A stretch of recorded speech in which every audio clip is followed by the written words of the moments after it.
다 도마들이야 망고야 신신난genki. So, möchte alle diejenigen begrüßen, die hier über das Internet zuhören zu diesen Mangok Samadama 다는 신기지 Vorträgen. 주베고 게신예 Alle, die hier als die Tulkus, die Gishis und die Kempos und die Sangha und auch alte Dharma-Freunde und Freundinnen, die über das Internet hier zuhören.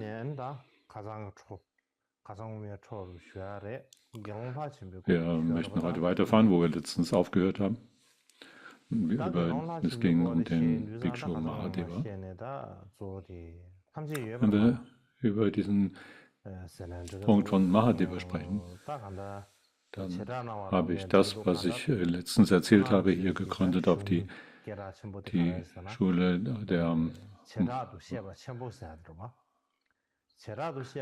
auf diese große Darlegung der Meinung aus dem Sarvastivada-Schule. Das hat eine Geschichte drin über Mahadeva. Und aufgrund dessen kommen wir zu dem Schluss, dass er eine Person ist, die drei außerordentlich üble Handlungen begangen hat. Und nicht nur das. Und dass er vortäuschte, ein Bhikshu zu sein und ein Arhat zu sein. Und als andere dann ihn konfrontierten und sagten, du bist kein Arhat, dann hat er vorgetäuscht. Er hatte nicht die Kräfte eines Arhats, er hat dieses Arhat-Sein vorgetäuscht und hat dann als Gegenargument Erklärung gegeben, die in diesen sogenannten 5 Punkten niedergelegt sind, warum er trotz der offensichtlichen Abweichung doch ein Arhat sei. Und diese 5 Punkte sind in einem Vers zusammengefasst. Das ist ein sehr bekannter Vers, und weshalb ich denke, es gut ist, mit allen hier zu teilen. In diesem Vers ist das, was hier im Tibetischen enthalten ist, aber auch in der chinesischen Tradition, in dieser großen Darlegung, ist das aus dem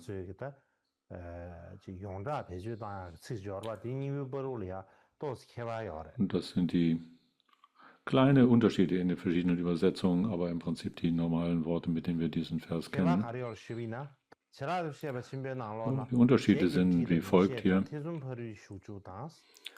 In der großen Darlegung aus dem Chinesischen heißt das ist also die Verführung durch andere, den Zweifel, andere zu einem Erfolg zu bringen, also durch Fremdhilfe, und dass der Unwissenheit und dass der Weg aus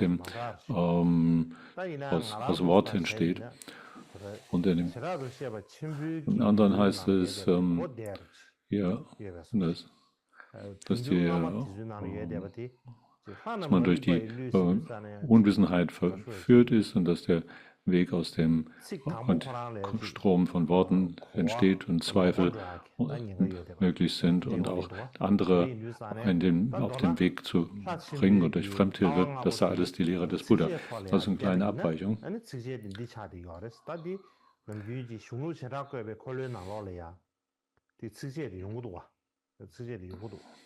Wir haben also diesen Vers, der den Unterschied hier zwischen den verschiedenen Schulen bedeutet.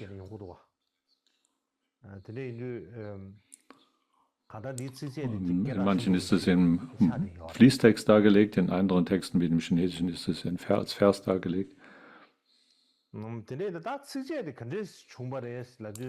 man sich jetzt fragt, wie kommt es zu diesem Vers? Wann ist der aufgetaucht? Wie ist der entstanden, dieser Vers?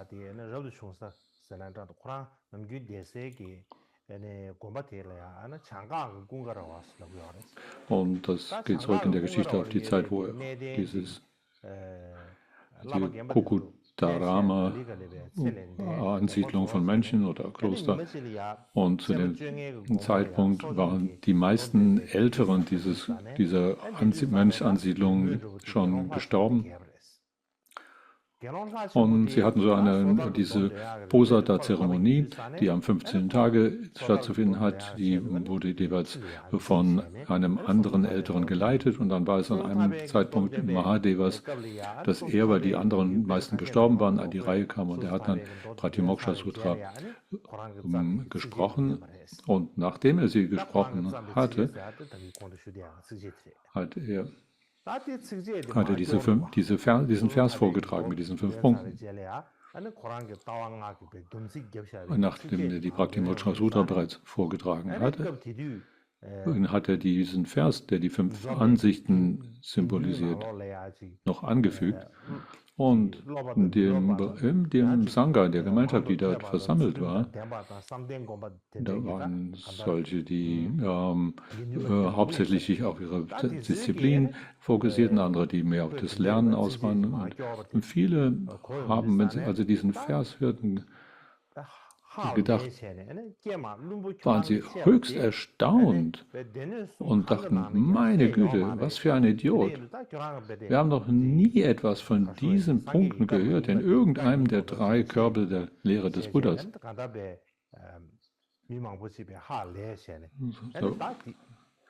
Und wir haben nie davon gehört, dass dies die Worte des Buddhas seien. Und so gab es einen Streit darüber, eine Diskussion.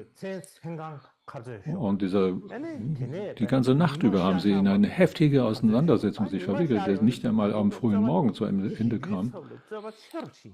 Und als die Debatte wurde mehr und mehr, nachdem die Sonne aufgegangen war. Und die Leute der Gegend, die da vorbeikamen, nahmen davon Kenntnis. Und sie haben versucht, sie zu beruhigen. Die Leute haben versucht, die Mönche zu beruhigen, aber nichts hat geholfen. Da gab es eine große Kontroverse, die sich mehr und mehr entfachte. Und als der König der Gegend davon Kenntnis erhielt, kam er aus dem Palast und hat diesen Ort besucht, wo die Mönche sich aufhielten, und in der Absicht, diesen Streit zu beruhigen.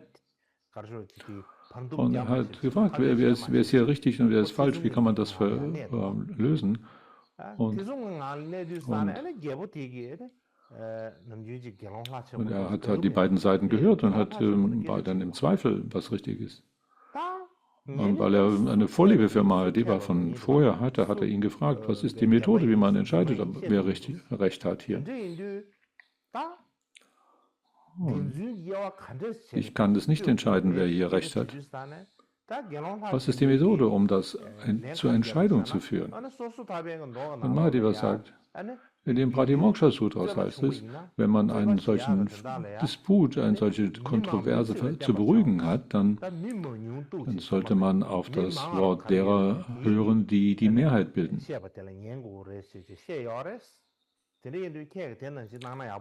Also wer hat die meisten Unterstützer? Das zählt. So hat diese Meinung dem König mitgeteilt. Und als der König davon hörte, was die Methode sei, hat er die 2 Seiten unterschieden und hat gesagt, er setzt sich auch darauf, wer die eine Meinung hat, setzt sich auf die eine und die andere auf die andere Seite. Und wir wollen sehen, wer da mehr sind. Und auf der Seite der Edlen, der Erhabenen, dann gab es nur wenige Ältere und auch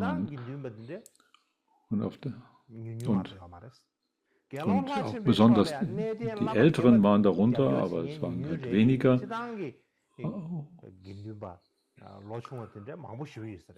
Es waren also sehr wenige der Älteren, die diese neue Meinung von Mahadeva unterstützten. Und auf der anderen Seite haben sich sehr viele hingesetzt. Und so kam es dazu, dass Mahadeva letztlich mehr Unterstützer hatte, in der zahlenmäßig gesehen. Auch wenn die Älteren auf der anderen Seite saßen und der der König dachte, okay, dann ist die Sache entschieden und der Konflikt ist jetzt erledigt und ist in seinen Palast zurückgegangen.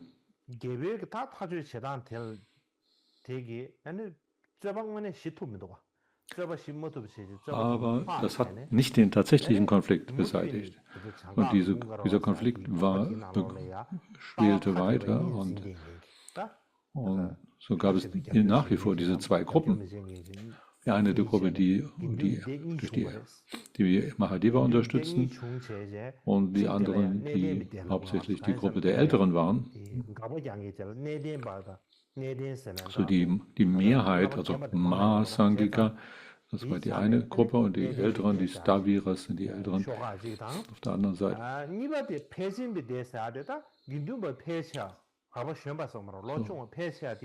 So, also die eine Gruppe war die der Älteren, die man noch Stavira nennt, hauptsächlich der Älteren gebildet und einige Menschen, die dazugehörten, die sich zugehörig fühlten. Und die zweite Gruppe war die Mehrheit, die Mahadeva unterstützen. Und weil sie die Mehrheit heißt, die große Gemeinschaft, also Mahasangika, Mahasangha.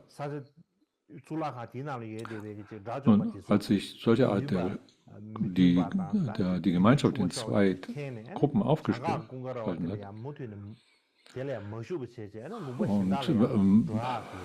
schlossen sich die Edlen, die Erhabenen, diesen Platz zu verlassen und schickten sich an, also zum andere Gegend zu gehen. Und als die Minister davon Kenntnis erhielten, haben sie das dem König erzählt, der darauf sehr erbost seinen Ministern den Auftrag erteilte.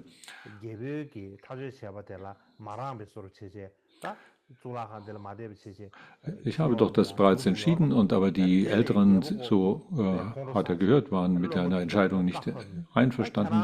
Also voller Ärger hat er den Minister aufgetragen, ihr müsst all die älteren Aras hier zu dem Ufer des Ganges-Flusses bringen, setzt sie in ein Boot mit gebrochenen Rudern und in die Mitte des Wassers, schickt sie in die Mitte des Wassers. Und wenn sie in der Mitte des Flusses angekommen sind, und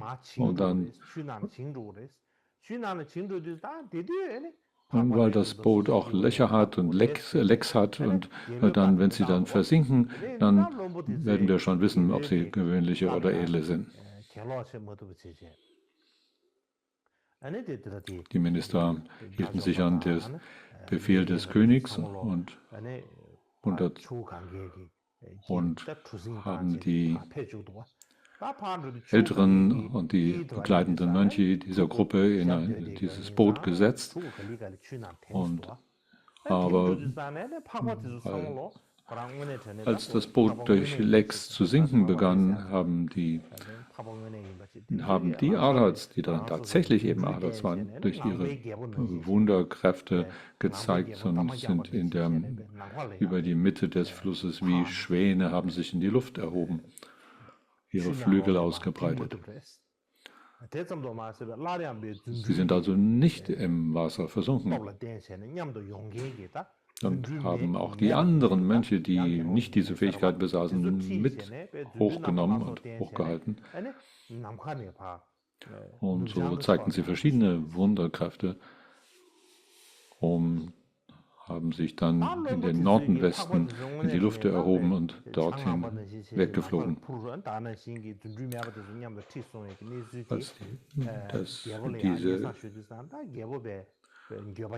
Die Minister haben also gesehen, dass sie eben nicht versunken, sondern eben die Wunderkräfte gezeigt und fortgeflogen sind, haben das dem König erzählt, der dadurch zutiefst erschrocken und von tiefem Bedauern erfüllt ist. Und dass er einen ganz erheblichen Fehler gemacht habe und einen solchen Mangel an Respekt gezeigt, dass er wurde davon so überwältigt, dass er auf dem Boden fiel, ohnmächtig. Und sie haben ihn dann mit dem Wasser besprenkelt und wieder erweckt. Und er hat dann schnell einen Boten ausgesandt, um herauszufinden, wo die Edlen denn hingegangen seien. Und sie gingen in alle Bereiche und haben versucht herauszufinden, wo sie gelandet seien. Und dann schließlich kamen sie mit der Botschaft zurück, dass sie sich in Kaschmir aufhielten.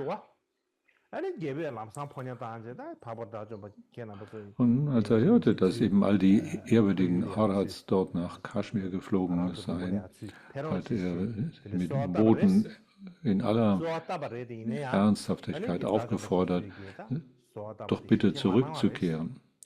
Aber die Arhats haben diese Bitte nicht angenommen, nicht gefolgt, worauf der König das gesamte Land von Kaschmir diesen zur Verfügung stellte, hat viele Tempel gebaut dort und Behausungen für Sangha, wo sie sich dort aufhalten können. Also alle Möglichkeiten ausgeschöpft, um ihnen seine Wertschätzung auszudrücken. Und was geschah weiter mit Mahadeva? Mahadeva heißt es, eines Tages, als er durch die Stadt wandelte, dann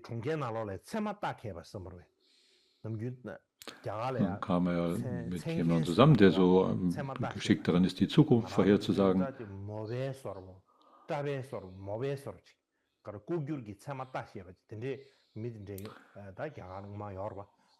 Also da ist jemand, der die Zeichen lesen konnte, zu wissen, was mit der Zukunft geschieht. Und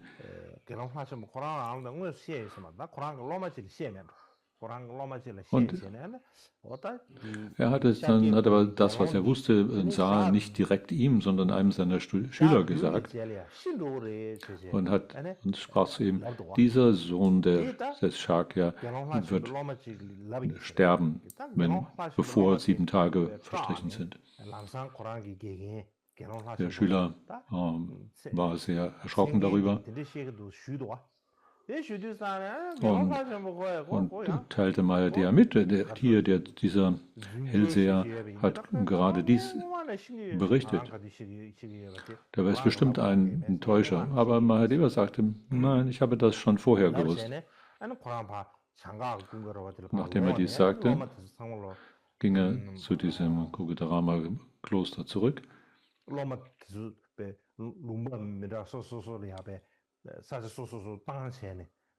Und hat seine Schüler, die einzeln weggeschickt und hat dieses auch dem König mitteilen lassen, dass er innerhalb von 7 Tagen vollständig in Nirvana eingehen werde. Als der König und die anderen eben diese Kunde vernahmen, waren sie darüber sehr betrübt und voll des Bedauerns.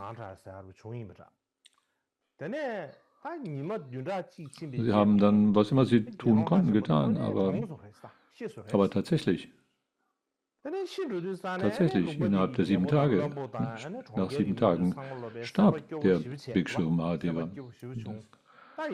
Und der König, die Minister und all die Leute des Ortes waren darüber sehr betrübt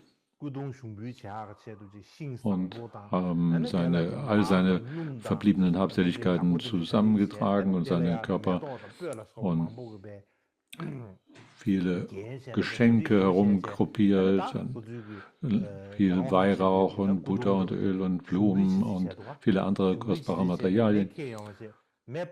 Und um sich anzuschicken, seinen Körper zu verbrennen. Aber als sie das Feuer versuchten zu entzünden,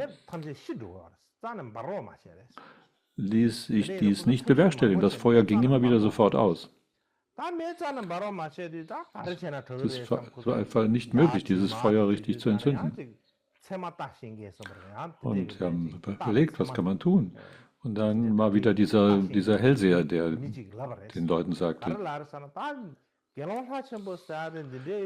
diese Person könnt ihr nicht verbrennen, indem ihr gute, wertvolle Substanzen nehmt.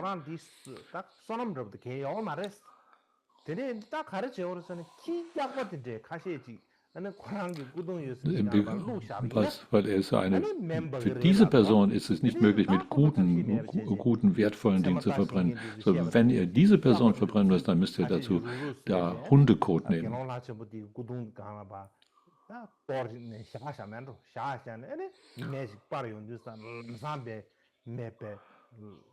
Und dann, als sie dann schließlich so verfuhren und statt all der guten Dinge darum herum eben Hundekot angesammelt in Brand setzten, hat sich das Feuer sofort in starker Weise entwickelt, aufgelodert, hat alles verbrannt und die, die alles in Asche verwandelt. Und das heißt, dass zum Schluss nicht einmal mehr Asche verblieben sei. Ein starker Wind hat schließlich alles auflodern lassen und so heftig, dass selbst die Asche nachher nicht mehr auffindbar war.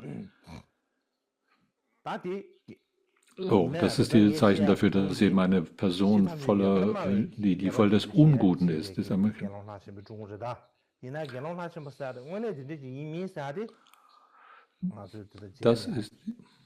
Das ist die Erklärung nach der Sarvastivadi-Schule, aber wie sie im Kaschmir war und verbreitet war. Aber die Frage ist, wie es wirklich war oder was.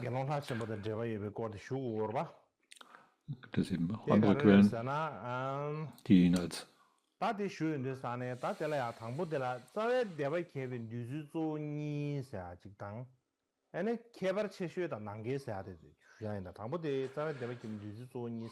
So, wenn man die Geschichte schaut, dann gibt es andere, die eben Mahadeva als eine völlig reine Person bezeichnen, die eben 5, und andere sagen, es hat mit den 5 Punkten zu tun.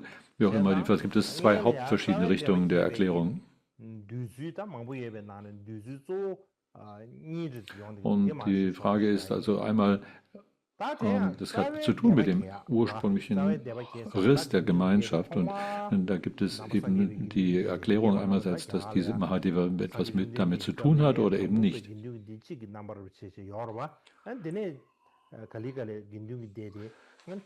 Weil am Anfang, zur Zeit des Buddha, war eben Gemeinschaft Sangha eine große Gruppe, eine Gemeinschaft, die sich jetzt zum ersten Mal aufgespalten hat.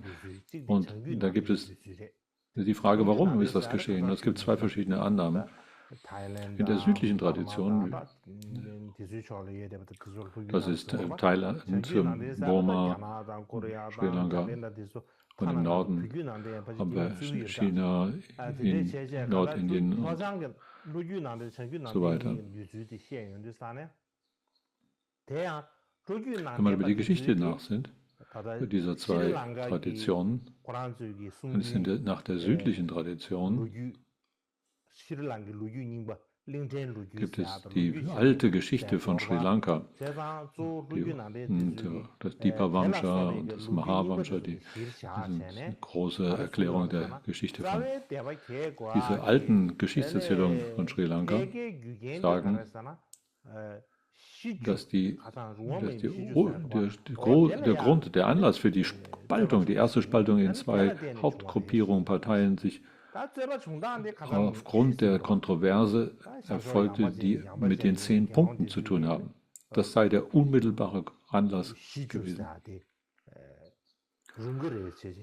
Und das heißt, wo einige, die eben zu diesen 10 Punkten in dem Vaishali die Meinung waren, dass diese erlaubt seien, und die hatten die Hoffnung, also gewisse Regeln des Vinaya zu lockern, und der ältere Yasha, der hinzukam, und Yasha, der aus dem Westen kam, hat eben diese Meinung zurückgewiesen, und die anderen Älteren haben ihn, Yasha, unterstützt, sodass daraus eine Diskussion entfolgte, dass diese 10 Punkte tatsächlich nicht erlaubt seien und ungehörig. Wie ich das andertags erklärt habe. Und dass das auch wohl Zehntausende von anderen Mönchen auch Zeuge dieser Diskussion waren und einige waren darunter, die nicht zufrieden waren mit der Entscheidung der Älteren und haben ihr eigenes Konzil gebildet. Das war ungefähr 100 Jahre nach dem Parinirvana des Buddha. Einige Gelehrten sagen, dass das im Kalushakas, dem schwarzen Ashoka genannt, Kalushakas Regierungszeit fiel.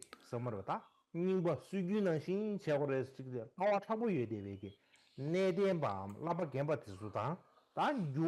deshalb also die Älteren, die Arhats, die also die konservativen Teile des Sangha bilden,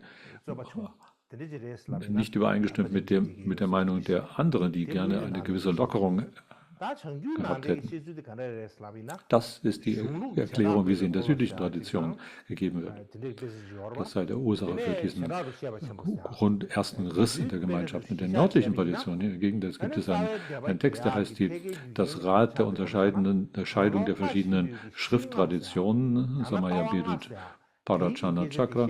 Und darin wird erklärt, dass der unmittelbare Anlass für diese Spaltung eben die Kontroverse über die 5 Punkte von Mahadeva gewesen sei.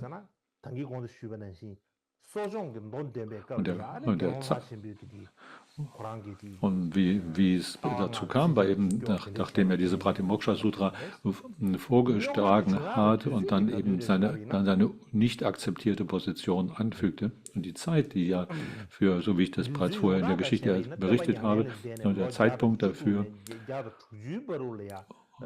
zwischen 116 oder 160 Jahren nach dem Parinirvana des Buddha. Und wahrscheinlich zu einem Zeitpunkt, der die Regierungszeit von Ashoka fiel oder in der Nanda-Dynastie. So, das war also der Zeitpunkt, wo der Bhikshu Mahadeva diese 5 Punkte vorstellte und damit Zweifel säte gegenüber den Arhats, woraus sich diese große Kontroverse entspann und am Ende der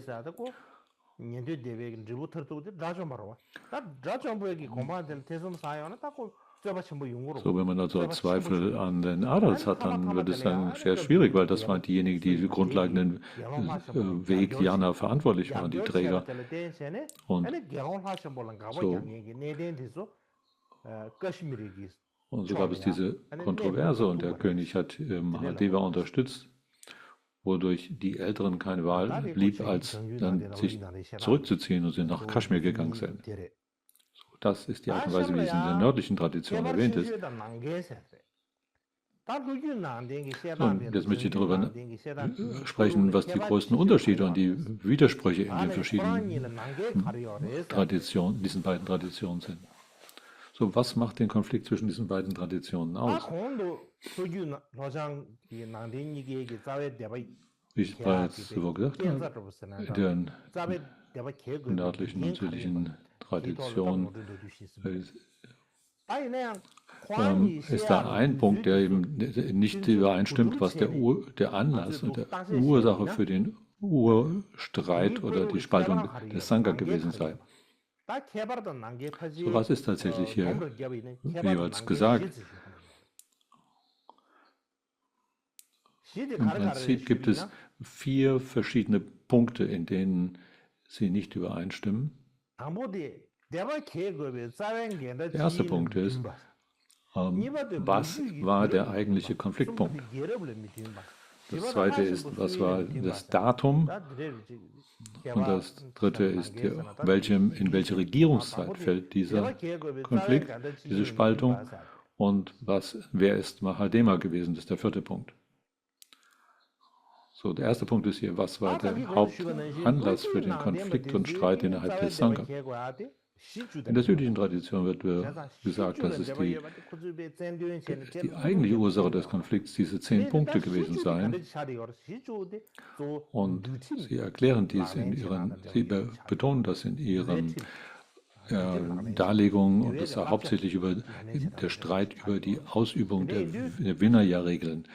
Die eigentliche Vinaya-Disziplin oder das geregelte Leben nach dem Vinaya, dass darum der Streit sich entzündet habe. In der nördlichen Tradition wird hingegen betont, dass dies mit den 5 Punkten des Mahadeva in Beziehung stehe. Und das ist eben, diese 5 Punkte sind im Prinzip etwas, was mit der Sicht, mit der Weltsicht zu tun hat, und also eine Interpretation der Lehre des Buddha. Und mehr eine Frage der Philosophie oder der Anschauung oder der Auslegung der Lehre des Buddhas. Denn die Lebensregeln.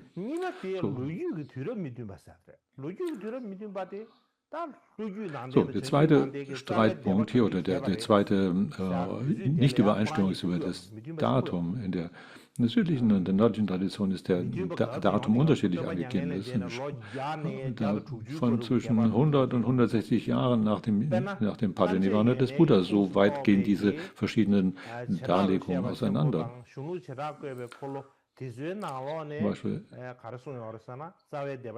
in diesem Text, den ich bereits erwähnt habe, wo es heißt hier die große Darlegung, das Rad der Unterscheidung der verschiedenen Schrifttraditionen, danach in diesem Samaya Bedu Parajana Chakra, in der die nach der Stadavastivada-Schule wird zwischen 100 oder 116 oder etwa knapp über 100 Jahre nach dem Parinirvana gegeben. In der südlichen Tradition, nach der Geschichte von Sri Lanka, Dibambamsha oder Mahavamsha, heißt es, dass nach dem zweiten Konzil erfolgt sei, ungefähr 100 Jahre nach dem Parinirvana. Das heißt, das Datum dieser Spaltung findet eine unterschiedliche zeitliche Zuordnung, die nicht. Es gibt also keine Einigkeit über den Zeitpunkt. Also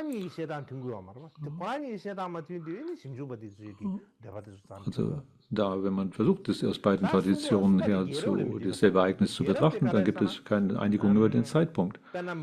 Und auch die verschiedenen Gelehrte haben darüber auch verschiedene Daten nochmal angegeben. Und der dritte Punkt ist der Unterschied im Hinblick auf welches Königszeit das heißt, diese Spaltung fällt. In einigen dieser Texte ist es nicht klar erwähnt, wessen Regierungszeit es fällt. Zum Beispiel nach der Samitiya-Gruppe, die diesen Spaltung erklärt.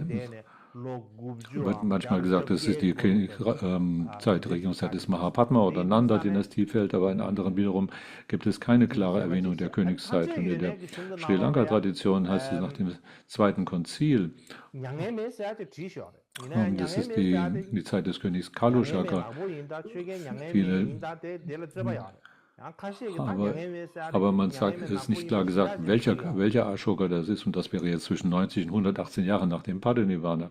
Der Ashoka, der in der Sarvastivada-Texten erwähnt ist, ist möglicherweise Kala Ashoka, aber die Frage ist, ob das wirklich der Dharma-König Ashoka gewesen sei. Also gibt es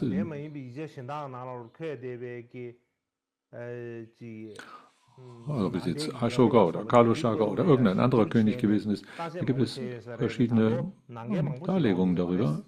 Und es gibt auch unter den Gelehrten darüber noch verschiedene Meinungen. Und der Kalushaka oder Kalavarna oder Nandin oder wer immer der König auch gewesen ist, gibt darüber verschiedene Meinungen. So, der vierte Punkt ist unterschiedliche Darlegungen darüber, wer Mahadeva jetzt wirklich gewesen sei. Da gibt es viele verschiedene Darlegungen darüber, wer Mahadeva wirklich gewesen sei. So, der eine ist die wir halt vorgestellt haben, ist Mahadeva sei ein gewöhnliches Wesen, also darüber hinaus ein Täuscher oder Scharlatan. Und die andere ist, dass Mahadeva ein ganz normaler Mönch gewesen sein. Über Mahadeva als den Täuscher oder Scharlatan sprechen. Und dann gibt es darüber, die für historischen Texte haben verschiedene Meinungen darüber, wer Mahadeva war. Dann ist es auch in der tibetischen Tradition. Es ist derjenige, der diese 5 Punkte in die Welt gebracht habe. Und der Sarvastivadi-Schule hat er eben diese 3 üblen Taten begangen und hat die 5 falschen Ansichten verkündet. Das ist derjenige, der als Mahadeva bezeichnet wird. Und jemand, der so viel Ungutes auf sich geladen hat.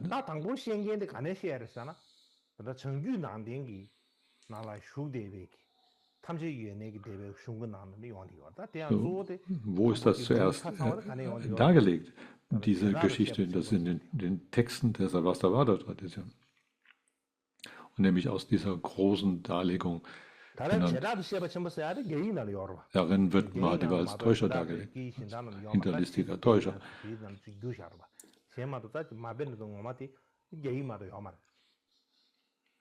Und das findet sich nur in chinesischen und die später dann ins Tibetische übersetzt wurde.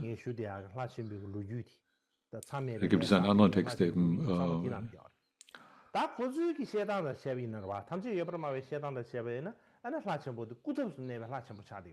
dass Mahadeva derjenige war, der die drei diese üblen Taten begangen hat und die falschen Ansichten verbreitet hat. Wenn wir hier ihn als Täuscher bezeichnet wird, dann indem er behauptet, eine Qualitäten zu haben, die er eigentlich nicht besitzt.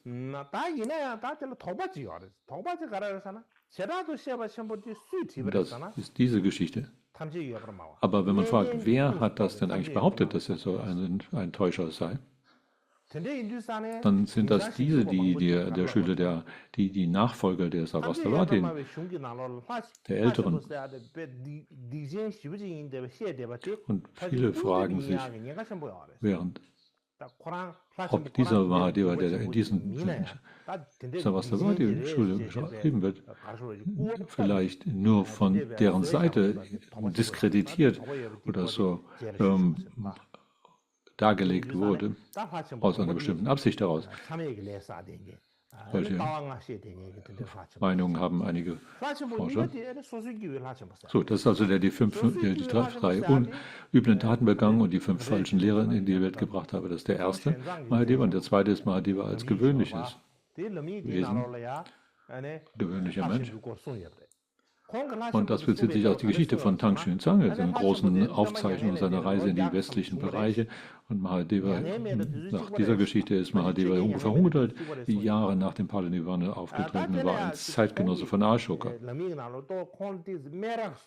Und er kritisiert ihn ein bisschen in seiner Darlegung. Also Tang Xuanzang hat einen kritischen Ton, aber es ist ein sanfter Ton und er betrachtet ihn nicht als einen Täuscher, einen Vortäuscher und hat ihn in erster Linie als einen gewöhnlichen Menschen bezeichnet mit dem Namen Mahadeva. Was er also in seinen großen Aufzeichnungen da hinterlegt hat, in seiner Reisebeschreibung heißt es. Das sind die Worte aus der... Okay, ich kann nicht... Ich habe das aus dem Chinesischen übersetzt. Also den King Ashoka von Magadha und so weiter, der in der Zeit der ersten 500 Jahre nach dem Buddha Parinirvana auftauchte, regiert über die Welt mit einer großen Kraft, einer guten Kraft und hat viele fremde Bereiche noch in allen 4 Richtungen unterworfen. Und er hat ein tiefes Vertrauen in die 3 Juwelen des Buddha Dhamma Sangha und hat mitfühlend die Lebewesen geschützt. Und in den ersten 500, also nochmal, in den ersten 500 Jahren nach dem Parinirvana war in den ersten 100 Jahren nach dem Parinirvana war dort der König Ashoka oder aus Magadha, auch der König Piyadasi genannt, und der eben diese große Kraft besaß und viele Gute in seiner Regierungszeit in allen Richtungen Regionen unterworfen hat, aber tiefes Vertrauen in Buddha Dhamma Sangha und dann eben aus Mitgefühl die Lebewesen beschützte. Und in dieser Zeit beschreibt weiter in Tang Xuanzang, dass da 500 Arhats waren und die er vorfand und sie hatten also diesen Zustand des Erhabenen erreicht und da waren auch 500 gewöhnliche Mönche, die ja eben noch nicht dieses Erwachen erreicht haben und der König hat 2 Gruppen gleichermaßen unterstützt, hat keinen Unterschied zwischen beiden gemacht und dann unter den letztgenannten waren also ein gewöhnlicher Mensch mit dem Namen Mahadeva, der war so großer Gott in der Tang-Dynastie Übersetzung genannt. Er war sozusagen hatte eine sehr offene Einstellung und war außerordentlich intelligent und hat war allem sehr kundig und sich gebildet und dann nach einer tiefen Kontemplation hat er dann einen Text geschrieben, worin er Theorien vertrat, die mit den Buddha-Worten nicht übereinstimmten. Und alle, die das gehört haben, haben sich darum in eine Kontroverse hinein verwickelt. Und es hat eine Spaltung hervorgerufen innerhalb der Gruppe der monastischen Gruppe. Und der König Ashoka konnte nicht zwischen den beiden, hat keinen Unterschied gemacht zwischen Mönchen oder Heiligen und hatte dann, sondern das war mehr auf seine persönliche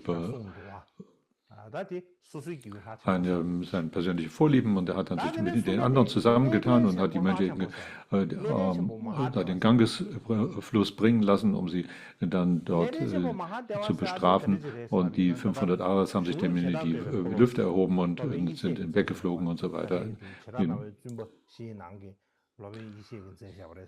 Und der König hat dann darüber die Kunde gehalten, und dann ist er eben hat das bedauert und ist dann nach Kaschmir gegangen und hat dort ganz viele das versucht wieder gut zu machen. Im Prinzip ist aber war dann aus dieser Sicht Mahadeva eine gewöhnliche Person. Und dann gibt es eben den älteren Mahadeva. Und da gibt es eben eine Tradition, nach der es eben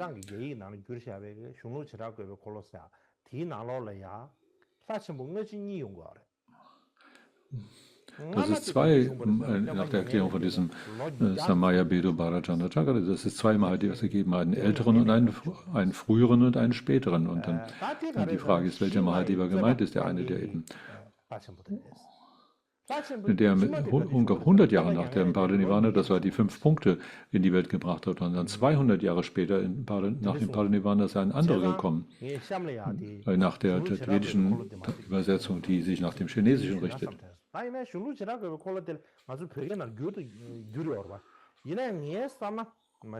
Das war, also, ich habe euch die Notizen gezeichnet, ich kann sie hier zeigen. Das habe ich in das Tibetische übersetzt.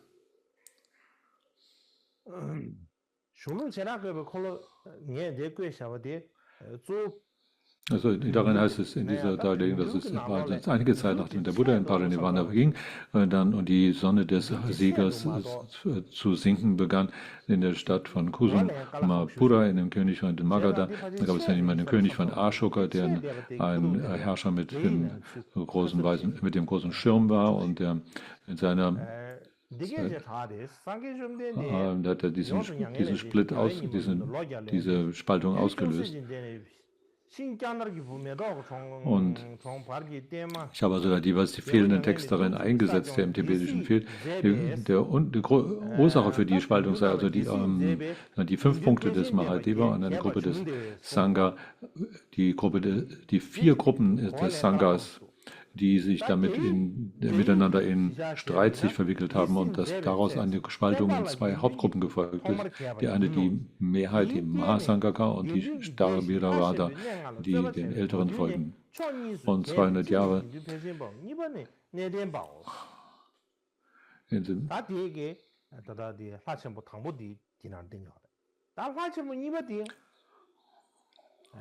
das war also der erste von den beiden Mahadevas.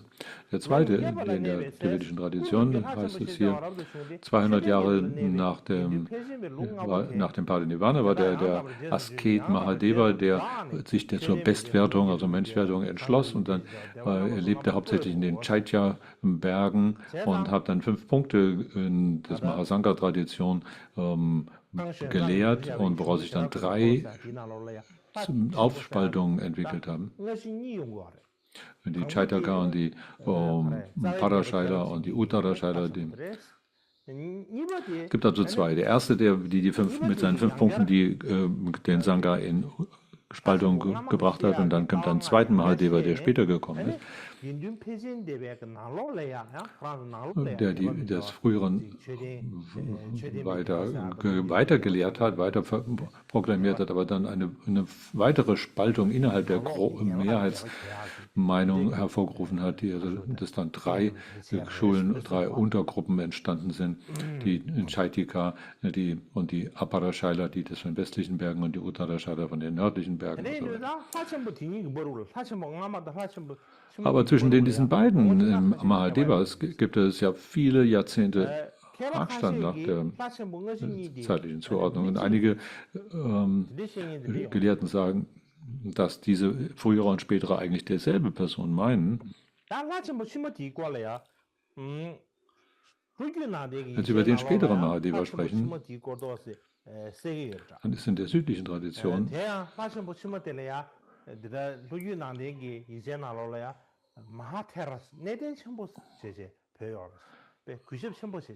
wir nennen sie ihn den großen, älteren Mahadeva. Wenn man die ältere sagt,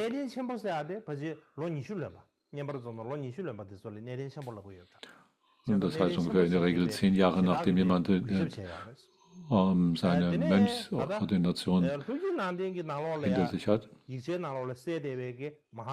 Aber in der südlichen Tradition heißt es, dass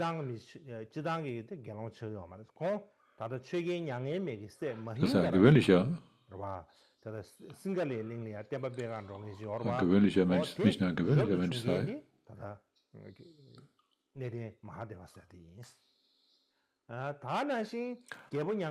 aber er sei auch derjenige gewesen, der zuerst den Sohn von King Ashoka Mahinda ordiniert habe. Also der da mal in die verschiedenen Richtungen der Welt hat verbreiten helfen.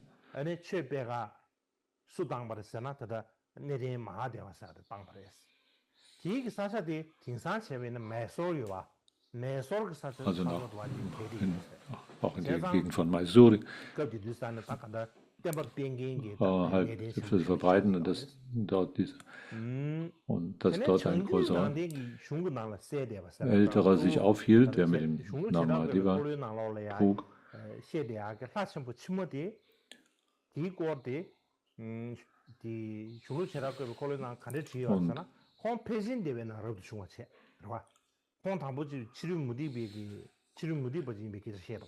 Und in der nördlichen Tradition heißt es, dass es jemand sei, der aus der Mahasangika-Schule entwickelt habe.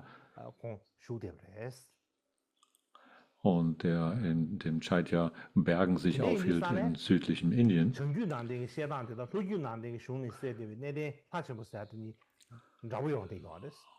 Also es ist dieser Mahadeva, der in der nördlichen und südlichen Tradition erklärt wird,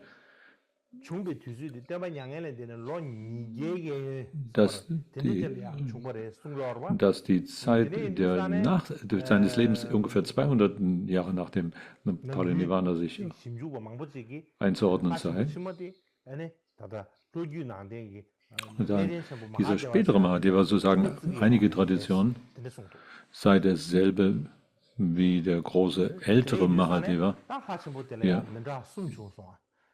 Also wir haben also 3 verschiedene Mahadevas. Der mit den vielen Untaten. Dann gibt es den ganz gewöhnlichen Mönch Mahadeva, der nicht so viele schlimme Dinge getan hat. Und dann gibt es den großartigen älteren Mahadeva, der allseits mit großem Respekt behandelt wird. Also 3 verschiedene Mahadevas, über die wir da vielleicht sprechen. Wenn wir die beiden 2 früheren und dann den späteren nachdenken,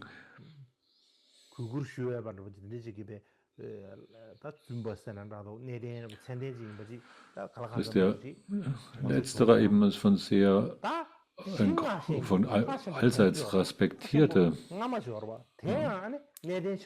Aber der erste, der die 5 falschen Punkte. Es gibt einige Leute, die sagen, dass der erste, der angeblich diese 5 falschen Punkte geklärt habe, dass der auch ein großartiger, auch eine großartige Person sei. Und es gibt hier eine Notiz aus den Übersetzungen von Xunzangs Schüler Guji.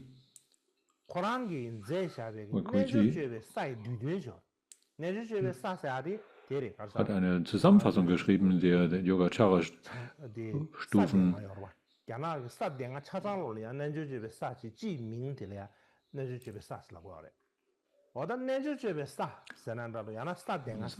Also eine der 5 verschiedenen Stufen von 5 verschiedenen Stufen innerhalb der Yogacara-Tradition, die erklärt werden. Und darin hat er eine Ausführung über Mahadeva und sagt, Mahadeva war jemand, der diese 5 Punkte in die Welt gebracht hat.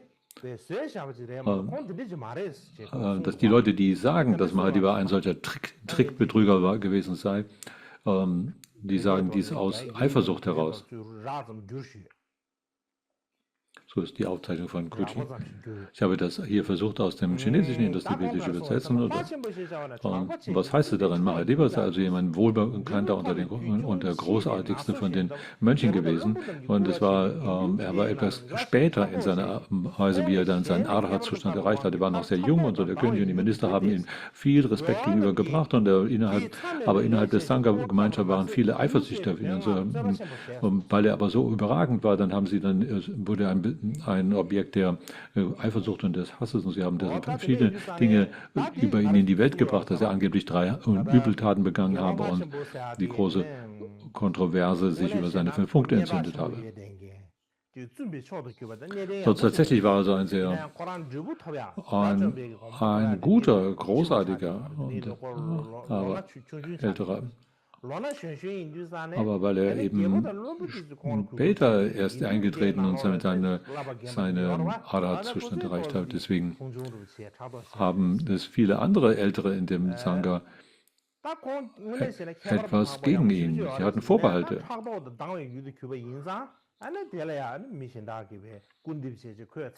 Durch ihre Eifersucht und ihre Abneigung haben sie dann in die Welt gebracht, dass diese 5 Punkte, die er berechnet, eben falsche Punkte seien. Und viel Streit und Kontroversen haben sich also aufgrund dieser üblen Nachrede entwickelt und das Zeichen dessen, wie Maras Aktivitäten sich innerhalb nach dem Parinirvana des Buddha wieder verbreitet haben und zeigt, wie von den vergangenen Zeiten bis zu im heutigen Tag gewöhnliche Individuen hier sich streiten, um persönlichen Ruhm oder Anerkennung zu gewinnen und deswegen andere kritisieren und herabsetzen. Und das sind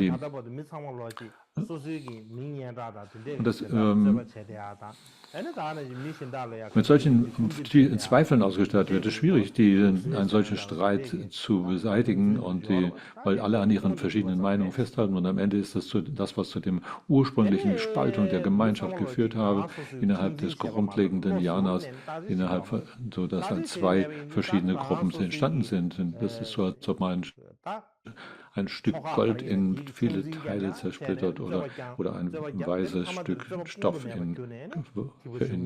in Fetzen zerreißt, so wie es die Prophezeiung des Buddha war.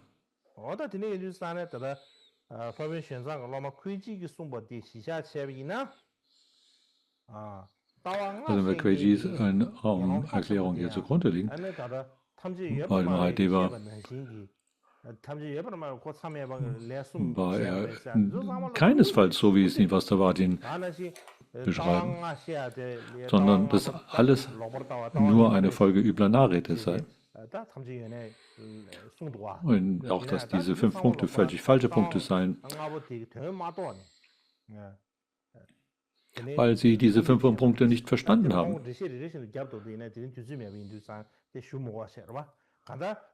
Jetzt haben wir nicht die Zeit, genau in die Details hier zu gehen, aber sie haben die Lehre dieser 5 Punkte nicht richtig verstanden.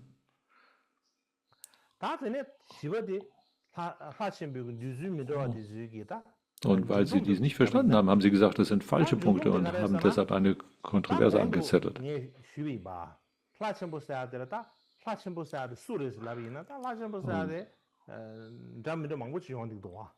Und da gibt es, also wie ich gesagt habe, schon bereits verschiedene Versionen über Mahadeva und auch die Gelehrten haben verschiedene Meinungen. Einige, wenn wir über Mahadeva sprechen, dann sind also mindestens erstmal 2, die erwähnt werden. Aber es gibt einige Jahrzehnte Unterschiede dazwischen beiden. und zwischen den ersten beiden. Und deswegen sagen einige Gelehrte, dass es letztlich um dieselbe Person handelt, weil sie beide auf dieselbe Königszeit in Bezug nehmen und jeweils von einem Ashoka-König unterstützt worden seien. Aber das ist nicht einfach hier zu entscheiden.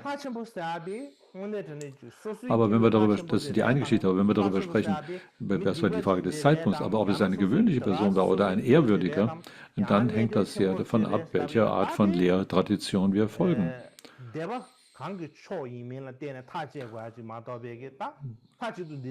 Das kann man nur aufgrund der Meinung entscheiden, die man in den jeweiligen Lehrtraditionen entnehmen kann.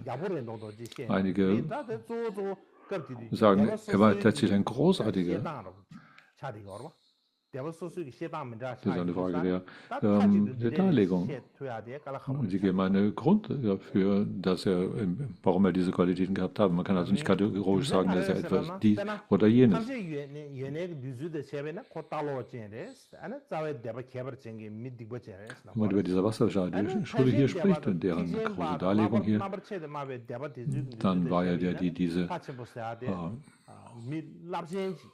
die üblen Ansichten vertrat, und der Mahasangika und Mahayana und Vyavada-Tradition war ein großartiger Lehrer, ein großartiger Mönch und war sogar der Hauptlehrer des Sohnes von Ashoka und hat halt geholfen, den Dharma in Südindien und nach Sri Lanka zu bringen. Also es gibt viele verschiedene Arten und Weisen, wie man darüber sprechen kann. Also was sollten wir darüber, meine eigene Meinung hier, wenn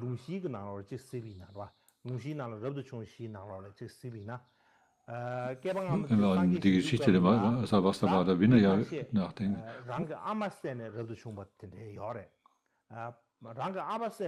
da gab es also mehrere Leute in diesen Geschichten, die jeweils ihre Mutter umgebracht haben oder den Vater und der andere. Oder einen Adat umgebracht haben und so weiter. Und es gibt also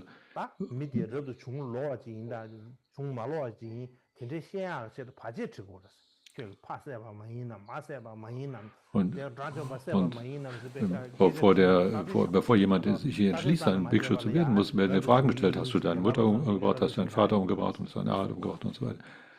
Und man kann nämlich diese Ordination nicht jedem einfach so geben. Und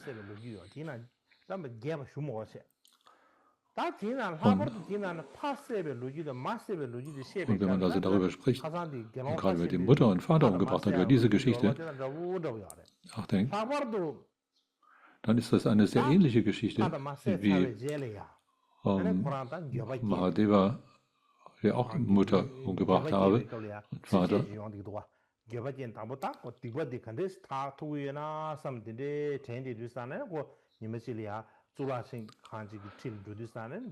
Und als er dann eben darüber völlig betrübt war, über seine Misstaten, und dann hat er eben versucht, eine Lösung zu finden. Und er habe dann eben dort einen Mensch getroffen, der erzählt, wie man also seine Missetaten korrigieren könne durch gutes Tun. Das ist die Geschichte, die sie in der Sarvastivada-Geschichte erzählt wird. Aber dass sie Geschichten mal miteinander vergleichen.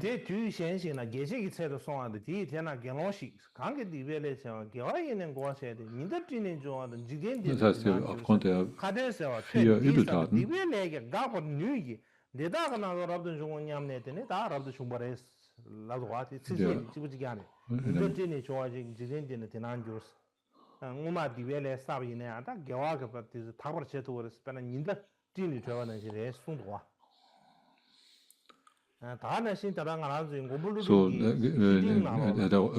mit diesem betrübt herumgehen, nachdem er diese 4 Missetaten begangen hatte, da traf er eben diesen Mönch, der gesagt hat, wer immer diese Missetaten begangen hatte, kann das mit guten Taten wieder ausgleichen. Das ist wie ein Sonne oder Mond einfach zwischen den Wolken hervortritt, wird er über dieser Welt Licht spenden. Und das sind eine Geschichte, die eine sehr große Ähnlichkeit aufweist, wie die Geschichten in Nagarjunas Brief an den Freund, wo findet sich ein Zitat, so wie Nanda, Angulamala und wie Kshema. Also es ist interessant, dass diese Geschichten, die da erzählt werden, eine so große Ähnlichkeit aufweisen.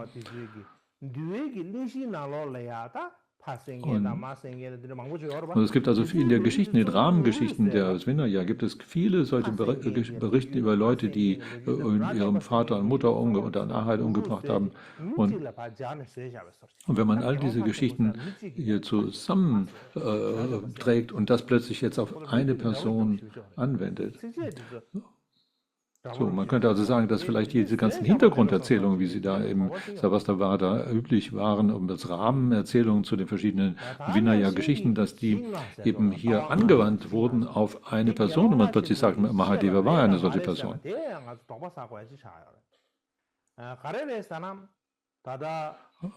Aber die Frage, ob er diese 5 Punkte gelehrt hat oder nicht, das ist eine andere Frage. Und nach der Tradition der 18, da gibt es diesen Text, der heißt Text über die 18 verschiedenen Schulen. Und eine Besetzung des Rates der Unterscheidung der verschiedenen Schrifttraditionen, die sich in der Tang-Dynastie wiederfindet in dem Katalog und wahrscheinlich von einem Übersetzer von Kumar Jiva verfasst wurde, oder so wie einige moderne Forscher sagen, es ist der Paramatas Übersetzung.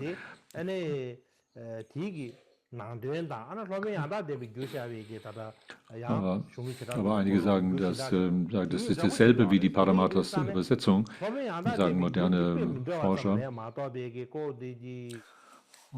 Es könnte sein, dass dann verschiedene Manuskripte derselben Übersetzung im Umlauf waren. Eine andere heißt die Abhandlung über die Präsentation der verschiedenen Lehrrichtungen. Und das ist nämlich ein Text von Paramata. Und in jedem Fall aber, da gibt es diesen Text oder diese Abhandlung über die 18 verschiedenen Schulen und auch diese von Paramata verfasste diese Abhandlung über die verschiedenen Schulrichtungen.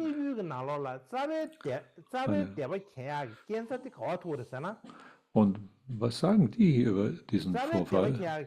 Die sagen, dass die Spaltung, durch was wurde sie verursacht? Und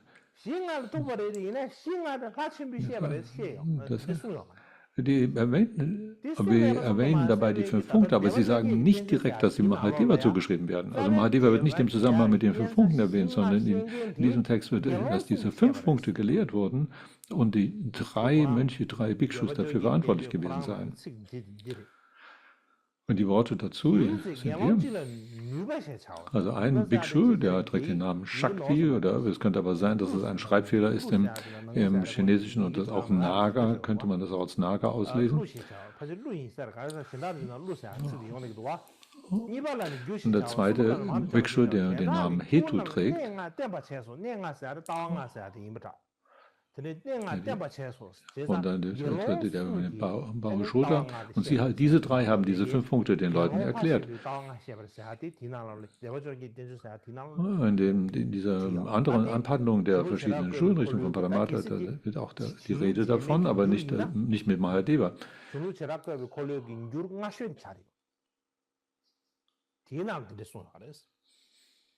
Also das war die früheste von den verschiedenen Übersetzungen. Und dann ist die von Paramata, die dann... Und darin heißt es... Es bekommt die Abhandlung über die verschiedenen Lehrrichtungen, aber es ist im Prinzip eine neue Übersetzung oder eine andere Übersetzung von demselben Text, Manuskript.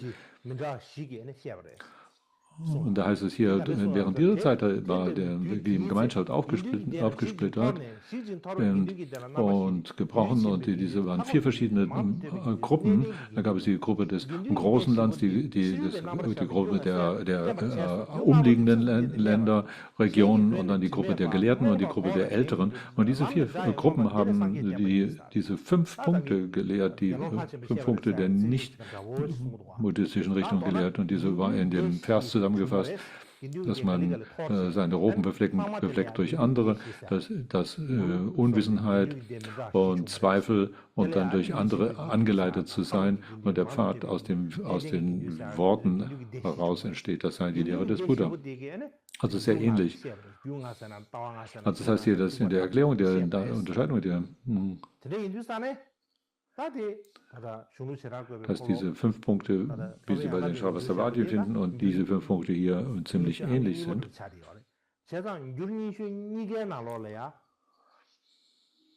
So, das ist die zweitälteste Übersetzung, worin diese 5 Punkte dargelegt werden. Aber es erwähnt nicht, dass diese 5 Punkte von Mahadeva gelehrt worden seien.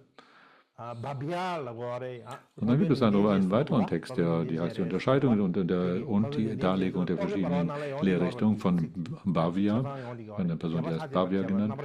Und aber diese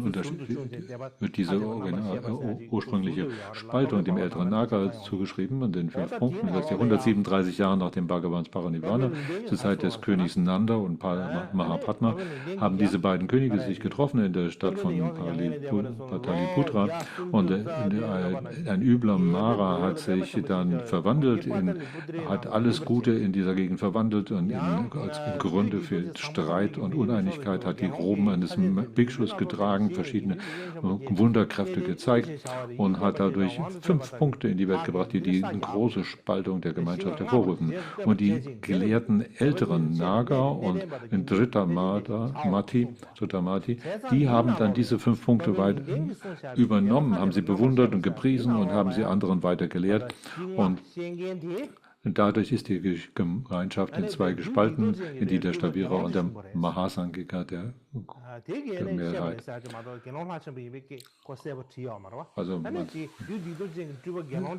Also es wird auch wiederum nicht gesagt, dass es Mahadeva sei, sondern und dass seine Schüler gewissermaßen, dass die dies weiter verkündeten, Naga und Dhritamati,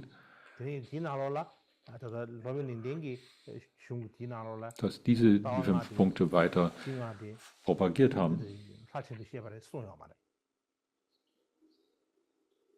Auch hier ist also in dieser Darlegung von Bhavya nichts von Mahadeva zu finden. Ist das klar? Macht das Sinn? Aber natürlich reden Sie davon, dass also wie hier diese Sachen, diese Sichtweisen in die Welt gekommen sind, dass dazu hier ein Mara, das ich verursacht habe. Wenn man das vergleicht mit der Geschichte von Tadanath, über die Geschichte des Buddhismus im Indien, dann heißt es, als Mahadeva während der Sojong-Vorsätze dann Mahadeva diese Worte gesprochen haben andere gesagt, das sind nicht die Wörter aus dem Sutra und haben sich dann dagegen gewandt. Und gegen die Mehrheit der Gemeinschaft Mahadeva unterstützt hat. Und nach Mahadevas Tod gab es dann einen Bhikshu mit dem Namen Bhadra, das heißt gut, der eine solche hinterlistige Emanation eines Mara gewesen sei und der hat dann diese 5 Punkte weiter verbreitet.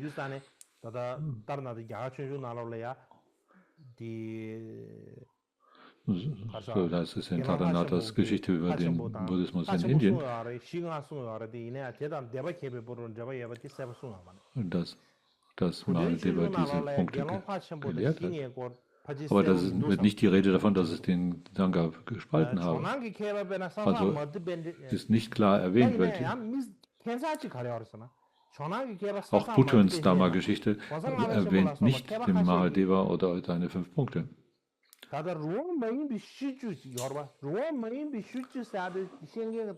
Den Jonah-Gelehrten des Sapsamati Panchen und der 5. Dalai Lama und so weiter sagen, dieser Bhikshu Mahadeva habe diese 10 unerlaubten Punkte gelehrt und das zweite Konzil hat ihn deshalb ausgeschlossen und dass er vielleicht auch, wenn diese 5 Punkte mit den 10 Punkten hier verwechselt worden seien. Und auch den Namen Zemos und Sakya Pandita und andere in ihrer Beschreibung von Mahadevas, wie es in dem Acharya Bhavyas Unterscheidung der und der Erklärung der Darlegungen der 5 Schulen erwähnt wird als Quelle, sagen das der Mahadevas Erfindung hier diese 18, die Spaltung in die 18 Schulen bewirkt habe. Und das dritte Konzil war dann, um das wiederum zu klären. Und unter dem Fest für Gelehrten genannten Text heißt es darin, dass das auch eine Emanation eines hinterlistigen Mara mit dem Namen Sangpo erschienen sei und die habe die Königsbefehle aber durcheinander gebracht und den Sangha gespalten.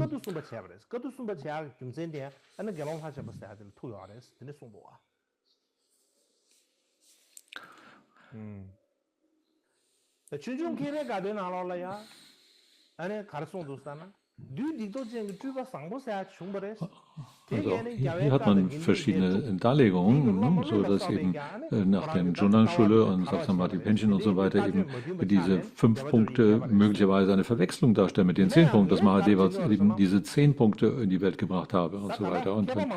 Aber auch in den anderen Erklärungen hier, wie eben dem Fest für die Großgelehrten heißt es eben, dass da eben einer mit dem Namen Sangpo erschienen sei, ein trickreicher Mara, der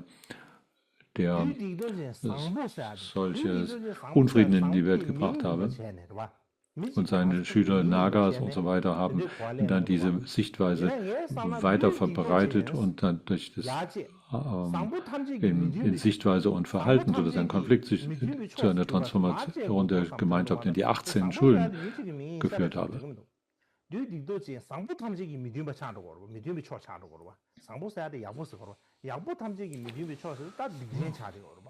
Das heißt also hier, dass dieser trickreiche Mara all das Gute in etwas Übles verkehrt habe, als Grundlage für Streit.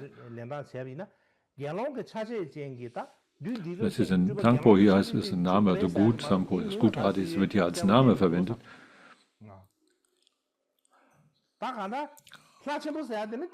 Und in anderen wiederum heißt es, da gab es eine Ausstrahlung eines Mara, eines Übel, der hinterlistig etwas weggebracht, aber nehmen den Namen Sangpo nicht dafür. Also vielleicht kann man da verschiedene Meinungen, dass Sangpo gar nicht eine Person ist, sondern also Bhatta oder Sangpo, Bhatta im Sanskrit oder Sangpo, es ist komisch, dass als Namen für eine Person. Okay, sonst macht dieser Satz irgendwie keinen Sinn. Vielleicht ist das ganz anders gemeint, dass es eben hier nicht um eine Person handelt, sondern um das Gute, was in das Schlechte verkehrt worden ist. Das ist im Grunde alles, was ich dazu jetzt sagen wollte.